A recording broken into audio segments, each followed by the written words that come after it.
Welcome to M-Stream. Narito ng mga detalye, sikreto at fun facts na nalagpasan mo sa pelikulang 10 Cloverfield Lane.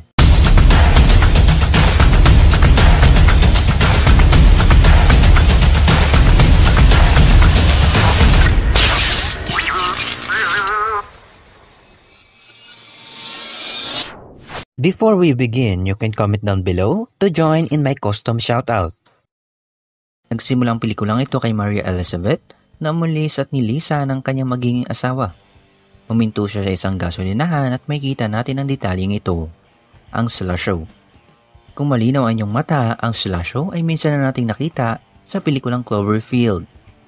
Makikilala natin dito si Howard, siya yung kahina-hinalang lalaki na tinitingnan si Maria sa gasolinahan. Siya rin yung dumukot sa kanya at nagsinungaling na iniligtas niya si Maria sa isang pag-atake. Tandaan natin na sila ay nasa ilalim ng lupa o yung tinatawag nilang bunker. Sinabi ni Howard na bawal silang lumabas dahil ang hangin ay nakakalason.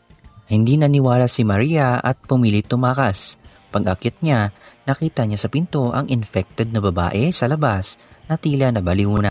Matapos pagkatiwalaan ni Maria si Howard, nalaman niya na may mas nauna pa palang babaeng dinukot si Howard. At nalaman din niyang kaya pala dinudukot niya ang mga ilang babae dahil para makarecover siya sa pagkahiwalay niya sa kanyang anak na babae at sa kanyang asawa. At dahil sa pagkadesperada niyang tumakas, sinubukan niyang gumawa ng masusuot upang maproteksyonan siya sa labas.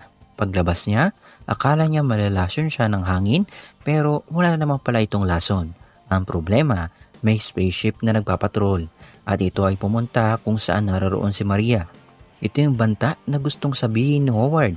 Sinubukan niya magtago sa isang bahay pero hindi pala ito bahay dahil isa itong spaceship at naglabas ito ng nakakalasong hangin. Tama nga si Howard. Lumaban siya sa nilalang na ito at nakatakas pero may kita natin dito ang mas malaki na spaceship. Ang pelikulang ito at ang pelikulang Cloverfield ay hindi po magkakonekta. Ang ibig sabihin ng pamagat na 10 Cloverfield Lane ay magkaibang sakuna pero magkasabay na nangyari. Sabay na nangyari ang Cloverfield at 10 Cloverfield Lane. At may kita natin dito ang maliit na detalye na nagpapatunay na mayroon din silang kaunting koneksyon. May kita natin ang mensaheng ito na para kay Howard.